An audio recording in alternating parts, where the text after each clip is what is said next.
Hello everyone, I am Farzana Rizwan from Tiju's Academy. Today we'll be discussing annotation strategy.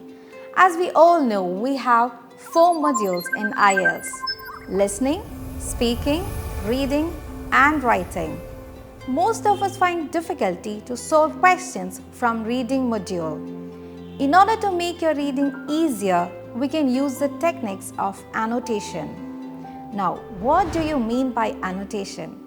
Annotation is nothing but highlighting the main points and keywords in the passage. Now, what do you mean by keywords? Keywords are the important words that help us to locate the answers. Now, let me tell you how to annotate when you get a passage. While going through the passage, whenever you come across a noun, you can put them in a square bracket.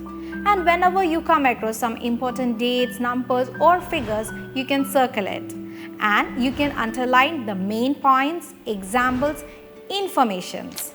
And once you have completed the first paragraph, you can write a gist or an overview of that particular paragraph.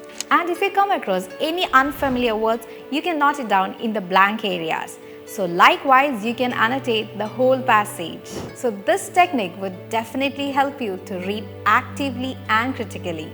Moreover, this would help you to get a better understanding of the text and you will be able to answer the questions easily. Follow Tiju's Academy for more.